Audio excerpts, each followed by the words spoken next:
शुभ मिश्रा और आप देख रहे हैं जौहर झारखंड। चलिए करते हैं बुलेटिन की शुरुआत और सबसे पहले आपको बड़ी खबर देवघर से बता दें, जहां चित्रा इलाके में बेखौफ डकैतों ने स्वर्ण मंदिर ज्वेलर्स में भीषण डकैती की घटना को अंजाम दिया। डकैतों ने दुकान मालिक और उनकी पत्नी को पिस्तौल की नोक पर कब्जे में लिया और नकदी सहित 41 लाख रुपए से अधिक के सोने चांदी और जेवरात लूटकर फरार हो गए। डकैती की घटना के बाद पुलिस छानबीन में जुट गई है। पीड़ित के मुताबिक रात में अज्ञात व्यक्ति खपरेल छत का छप्पर तोड़कर घर के अंदर घुस आया और दरवाजे के अंदर से लगे कुंडी को खोलकर बाहर खड़े साथियों को अंदर भी बुलाया, जिसके बाद हथियार की नोक पर अलमारी और तिजोरी की चाबी मांगी।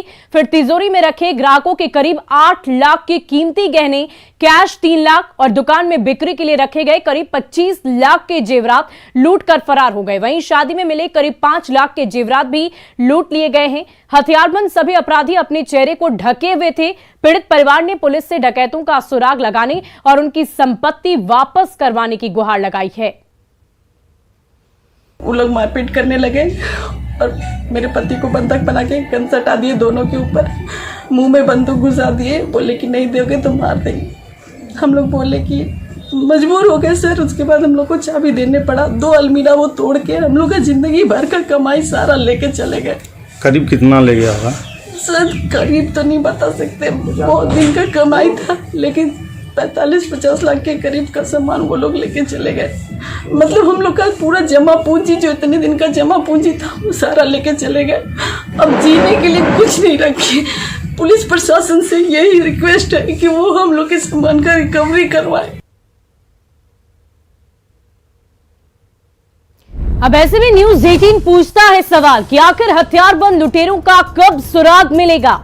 क्या लुटेरों के आगे नतमस्तक हो गई है पुलिस? क्या अब तक उन्हें नहीं खोज पा रही है? क्या इसकी सुध अब तक नहीं ली जा रही है? क्या इलाके में पेट्रोलिंग की व्यवस्था नहीं की गई थी? आखिर इस तरह की इतनी बड़ी लूट की घटना को अंजाम कैसे दे दिया गया? अगर पेट्रोलिंग की व्यवस्था होती, सुरक्षा व्यवस्था मुकम्मल होती, तो शायद इस तरह की इतनी बड़ी वारदात को अंजाम देने की कोशिश अपराधियों की तरफ से नहीं की गई होती। और इस पूरी खबर की अधिक जानकारी के लिए हमारे संवाददाता मनीष हमारे साथ फोन लाइन पर जुड़ चुके हैं। मनीष, क्या कुछ जानकारी है? आगे पुलिसिया कार्रवाई क्या बढ़ पाई है? क्योंकि लगातार जो पीड़ित व्यक्ति हैं उनकी तरफ से ये गुहार लगाई जा रही है कि उनके सामानों की रिकवरी कराई जाए, वापस उनके सामानों को दिलवाया जाए। क्या किसी अपराधी की पहचान हो पाई है? अभी 1:30 बजे लगातार छापेमारी की चल रही है और सघन छापेमारी चल रही है। जिस तरह से रात को घटना को अंजाम दिया गया है, जिसके बाद पुलिस एक्टिव मोड में है और सभी जगहों पर, जिस तरह से चिन्हित जगहों पर जो है छापेमारी की जा रही है और जल्द ही बताया जा रहा है कि गिरफ्तारी भी, जो डकैत लोग थे जो डकैती को अंजाम दिए हैं, उनकी गिरफ्तारी भी कर ली जाएगी। जी मनीष, ये बताइए कि कितने की संख्या में अपराधी थे और क्या इन अपराधियों का कोई रिकॉर्ड भी रहा है? जो बताया जा रहा है लगभग 4 से 5 की संख्या में अपराधी थे और सभी जो है 25 से 55 वर्ष की उम्र के थे। सभी ने अपने चेहरे पर नकाब लगा के रखा था, इस वजह से पहचान तो नहीं हो पाई है, लेकिन लगातार छापेमारी चल रही है इसको लेकर। वहीं आपको बता दें कि खपरेल के घर से ऊपर से पहले एक अपराधी घुसते हैं और उसके बाद घर का गेट खोल के सभी अपराधी को अंदर बुला लेते हैं, जिसके बाद पिस्तौल के नोक पर यह घटना को अंजाम दिया गया था। जी बहुत बहुत शुक्रिया मनीष हमारे साथ जुड़ने के लिए, तमाम जानकारी के लिए। तो ये बड़ी खबर आपको देवघर से बता रहे थे, जहां 41 लाख रुपए की लूट की घटना को अंजाम दिया गया है। वहीं धनबाद में बरमसिया के बाल सुधार गृह में नोडल पदाधिकारी कर्नल जेके सिंह के नेतृत्व में छापेमारी की गई। छापेमारी के दौरान बाल सुधार गृह से 4 एंड्रॉयड मोबाइल फोन, 8 छोटे मोबाइल फोन के साथ साथ 8 मोबाइल चार्जर भी जब्त किए गए। वहीं 6 ईयरफोन, 4 डेटा केबल, 5 छोटा चाकू और 1 लोहे का भारी टुकड़ा बरामद किया गया है। आपको बता दें कि 12 अगस्त को बाल सुधार गृह में बाल कैदियों के बीच जमकर मारपीट हुई थी, जिसमें एक बाल कैदी गंभीर रूप से जख्मी हो गया था और इसी के बाद आज रिमांड होम में छापेमारी की गई।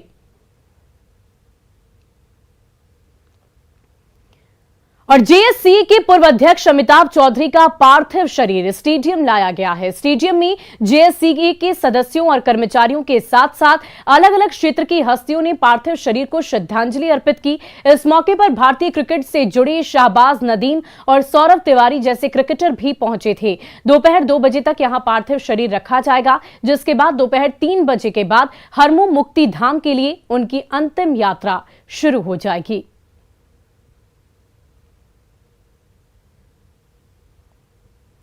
और देखिए, रांची की जेएससीए स्टेडियम में दिवंगत अमिताभ चौधरी का पार्थिव शरीर रखा गया है, जहां लोग उनके अंतिम दर्शन के लिए आ रहे हैं।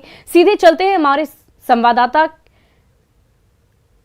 इस वक्त हमारे संवाददाता के पास हम चलेंगे, लेकिन अब आपको पूरी जानकारी दे दें कि किस प्रकार उनका निधन हुआ। आकस्मिक हार्ट अटैक से उनका निधन हुआ है और क्रिकेट जगत के लिए, खेल जगत के लिए ये एक अपूर्णीय क्षति है। आप तस्वीरों में देख पा रहे होंगे कि इस प्रकार सभी लोग श्रद्धांजलि अर्पित कर रहे हैं। और इस वक्त हमारे संवाददाता संजय सिन्हा वहां स्टेडियम में मौजूद है, सीधे उनका रुख करते हैं। संजय, क्या कुछ तस्वीरें आप देख पा रहे हैं? बेहद ही दुखद क्षण है, खेल जगत के लिए ये एक अपूर्णीय क्षति है और यही वजह है कि इस स्टेडियम में, जिनका निर्माण उन्होंने खुद करवाया, वहीं पर आज उनकी पार्थिव शरीर को रखा गया है। जी बिल्कुल, आप कह सकते हैं कि झारखंड क्रिकेट का एक शोमैन, जिसे भारतीय सिनेमा के शोमैन कहे जाते हैं, आपको राज कपूर, उसी तरीके से झारखंड क्रिकेट का कोई अगर शोमैन था तो शोमैन कहे जाते हैं आपको स्वर्गीय जो अमिताभ चौधरी हैं, उनको यह दर्जा हासिल है। और उन्होंने बताया कि वास्तव में झारखंड में क्रिकेट कैसे खेला जाता है, क्रिकेट की आधारभूत संरचना कैसे होती है। आज उसी शोमैन को देखने के लिए लोग यहाँ पहुंचे हैं। भले वो शोमैन उठकर बात करने को तैयार नहीं है, लेकिन वो बता रहा है कि उसने क्रिकेट को जितना दिया और जितना देने की क्षमता थी शायद वो किसी में हो। तमाम जो जेएससीए के सदस्य हैं, लोग यहाँ हैं, गमजदा हैं, बेहद एक जैसे अभी जो अंतिम दर्शन का जो कार्यक्रम है वो कैसे है? अभी हम लोग जो है सो 3 बजे का हमारा कार्यक्रम है और 3 बजे हम लोग जो है सो लेके निकलेंगे। और जो इन्होंने जो इस स्टेडियम को बनाया, तो हम लोग कंधे पर लेकर उनको श्रद्धांजलि के रूप में चारों तरफ उनको घुमाएंगे और फिर टेनिस कोर्ट में ले जाएंगे, इसलिए कि इस स्टेडियम का पहला शिलान्यास जो हुआ टेनिस कोर्ट पे हुआ था। जेएससीए के शिल्पकार अगर किन्हीं को कहा जाता है तो शिल्पकार थे अमिताभ चौधरी, लिहाजा उनको उनके अंतिम दर्शन के लिए लोग पहुंच ही रहे हैं। लेकिन साथ ही जैसे जब उनके अंतिम दर्शन जो यहाँ सीधे हरमू के लिए निकलेगी, तो पूरी एक यहाँ पर उनके जो अंतिम शो जो उनका जो यहाँ दर्शन के लिए निकलेगा, तो पूरा एक चक्कर लगाया जाएगा। सर कहते हैं कि एक शोमैन कहें, शिल्पकार कहें, तमाम उपाधि जितना भी नाम दे दीजिए कम है। तो अभी जो शव यात्रा निकलेगी क्या कैसे क्या है? 3 बजे स्टार्ट करेंगे शव यात्रा, स्टेडियम में एक चक्कर लगा करके फिर मुक्तिधाम, और वहाँ गार्ड ऑफ ऑनर दिया जाएगा। उसके बाद ये तो आप देख रहे हैं कि यहाँ पर जो है वहाँ तमाम जो लोग विभिन्न क्षेत्रों की हस्तियाँ हैं, चाहे वो राजनीतिक हों, चाहे ब्यूरोक्रेट्स हों, चाहे आप कह सकते हैं कि खेल से जुड़ी हस्तियाँ हों, तमाम हस्तियाँ यहाँ पहुँच रही हैं उनके अंतिम दर्शन के लिए। लोग यहाँ पर आ रहे हैं लगातार उनके दर्शन करने के लिए। आप देख रहे हैं कि एक तरफ परिवार भी यहाँ बैठा हुआ है। बहुत बहुत शुक्रिया संजय हमारे साथ जुड़ने के लिए, तमाम तस्वीरों को दिखाने के लिए। तो किस प्रकार से आज उनके अंतिम दर्शन की तैयारी की जा रही है, कैसे तमाम क्रिकेट जगत के लोग जो खेल प्रेमी हैं वो वहां पर पहुंच रहे हैं और उन्हें श्रद्धांजलि अर्पित करते नजर आ रहे हैं। और जेएससीए के पूर्व अध्यक्ष अमिताभ चौधरी के निधन के बाद झारखंड महिला क्रिकेट टीम अपने कोच के साथ उन्हें श्रद्धांजलि देने पहुंची है। खिलाड़ियों ने क्रिकेट में झारखंड की महिलाओं को आगे बढ़ाने में उनके योगदान की चर्चा की। स्वर्गीय अमिताभ चौधरी को श्रद्धांजलि देने का दौर जारी है। सभी लोग पहुंचे हैं, हर अलग अलग हस्तियां जो हैं यहाँ पहुंच के श्रद्धांजलि दे रही हैं। लेकिन झारखंड की जो महिला क्रिकेट है उसमें भी अमिताभ चौधरी का योगदान को भुलाया नहीं जा सकता। खासकर जिस तरीके से अमिताभ चौधरी ने महिला क्रिकेट को झारखंड में बढ़ाने का काम किया है, हम उनसे बात करेंगे। तमाम खिलाड़ी और कोच यहाँ पहुंचे उन्हें श्रद्धांजलि देने के लिए। हमारे साथ यहाँ झारखंड महिला क्रिकेट टीम की कैप्टन है। ये अगर सर के बारे में कहा जाए तो एक समय झारखंड महिला क्रिकेट टीम को कोई जानता नहीं था, आज महिला क्रिकेट टीम एक लेवल पर है। झारखंड क्रिकेट को, मैं वुमेन्स क्रिकेट को सर ने काफ़ी ऊंचाइयों तक पहुंचाया है। हम लोगों को वो फैसिलिटीज़, वो मोटिवेशन पहले जो नहीं मिलता था, सर के आने से हमारे वुमेन्स क्रिकेट में काफ़ी तरक्की हुई है। वो हमारे प्लेयर्स को, और मेंस क्रिकेट और वुमेन्स क्रिकेट में कभी उन्होंने कोई फ़र्क नहीं किया। आज वुमेन्स क्रिकेट अगर हमारी कुछ जीतती है, अच्छी खेलती है, तो सर का कॉन्ग्रेचुलेशन। सर सबसे पहले हम लोगों को मैच टू मैच वेरी करते थे और हमारी टीम को कॉन्ग्रेचुलेशन कहते थे। अब हम लोग को वो कमी उनकी सदा खलेगी। तो सर को वास्तव में कोचिंग के क्षेत्र में अगर हम बात करें महिला क्रिकेट की, तो सर का योगदान को कैसे याद करती हैं? सर हर चीज में मतलब हमारे साथ नहीं रहे लेकिन ऑफ द फील्ड में हमारे साथ इन्वॉल्व रहते थे। मैच टू मैच मतलब हमेशा पूछते रहेंगे या मोटिवेट करते रहेंगे कि आप लोग ऐसा खेलना है, क्या किया आप लोगों ने, क्या कहाँ मिस्टेक किया, तो सब कुछ अपडेट रखते थे सर पूरे। मतलब हर मतलब सिर्फ सीनियर रणजी या बॉयज टीम नहीं, मतलब वुमेन्स क्रिकेट अंडर 19 हो, 23 हो, बॉयज हो, सारा टीम का वो अपडेट रखते थे सर। बहुत इन्वॉल्व रहते थे हर मैचेस के लिए। झारखंड के जो खिलाड़ी हैं, ये तमाम वो खिलाड़ी हैं जिनको टीम में शामिल होने का इंतजार है। अमिताभ चौधरी सर को तो तुम लोग जानती होगी, है ना? जब भी मिले सर, कितना मोटिवेट किया? सर हमेशा बहुत ज़्यादा मोटिवेशन देते थे, मतलब हमेशा चाहते थे कि वुमेन्स टीम हमेशा प्रोग्रेस करे। तो आप देख रहे हैं कि कल तक जो अल्फाज हुआ करते थे, ये बोलते थे कि सर ने ये किया है, अब वो थे बन गए हैं। लिहाजा आज भी जीएससी की दीवारों में जो झारखंड का क्रिकेट है, उसके पितामह अमिताभ चौधरी का जो जिक्र है बार बार आता है। उनके बिना यहाँ कोई बोलना ही नहीं चाहता। जब भी है अमिताभ चौधरी सर ऐसे हैं वैसे हैं, और खिलाड़ी भी है अपने आप को रोक नहीं पाए कि मिलेंगे एक बार सर का अंतिम दर्शन करने जाएंगे, लेकिन जीएससी जाएंगे। कैमरामैन संजीव तिवारी के साथ संजय कुमार सिन्हा, न्यूज 18 रांची। और अमिताभ चौधरी को श्रद्धांजलि देने विभिन्न क्षेत्रों की दिग्गज हस्तियां जीएससीए स्टेडियम पहुंची हैं। मंत्री मिथिलेश ठाकुर, प्रो क्रिकेटर ईशान जग्गी, ऊर्जा विभाग के सचिव अविनाश कुमार, स्वास्थ्य विभाग के सचिव अरुण कुमार सिंह, जेएमएम महासचिव सुप्रियो भट्टाचार्य सहित कई लोगों ने उन्हें याद किया है।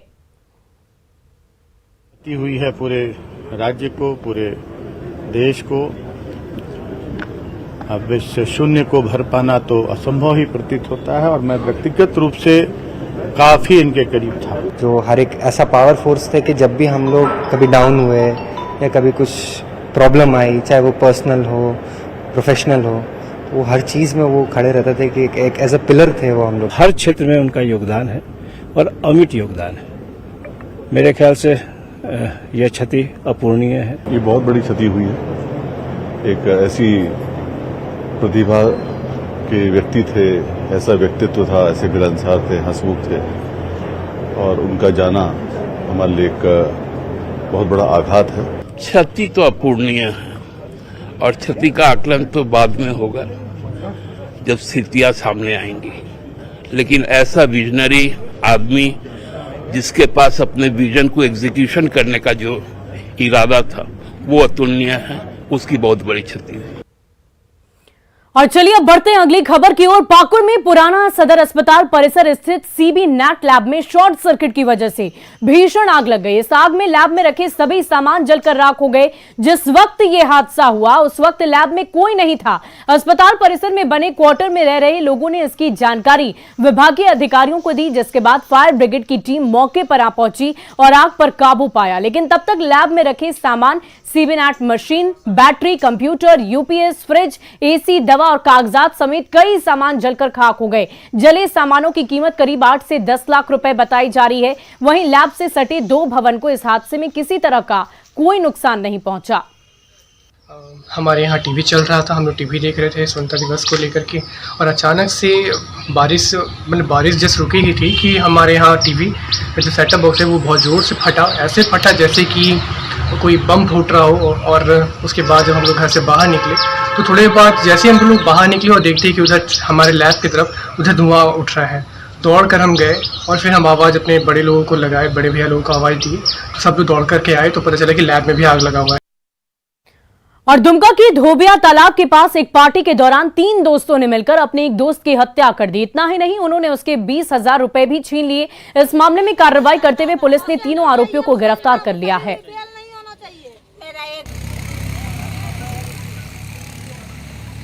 और इसलिए सब खाने पीने का प्रोग्राम रखा गया था मोहल्ला में पीछे, पोस्टमार्टम आज के पीछे, और उसी के क्रम में मारपीट हुआ है। और जानकारी मिली कि उनके पास जो 20,000 रुपया था, उसी के चलते इस तरह का घटना हुआ। छिनतई के क्रम में ही मारपीट किया गया है और पैसा भी छीना गया।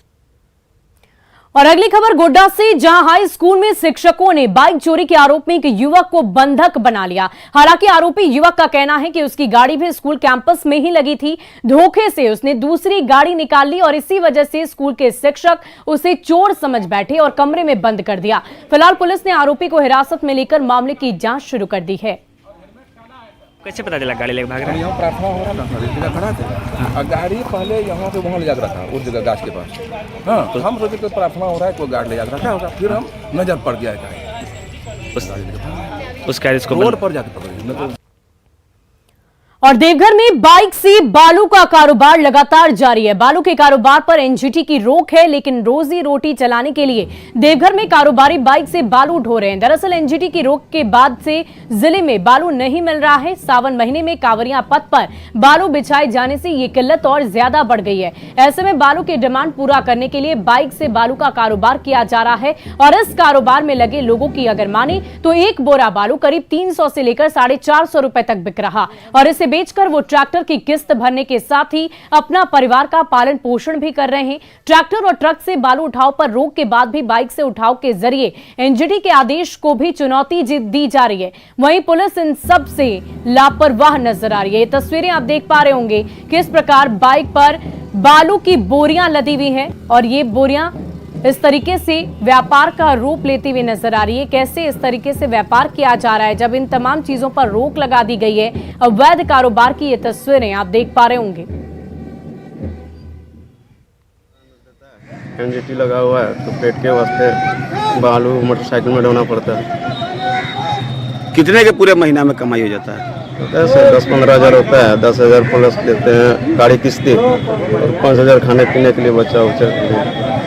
कितना में बालू बेच रहे हैं? एक ये सब 30 टका धामा बिकता है सर। 30 टका धामा। इसमें कितने का है? इसमें 8 धामा है।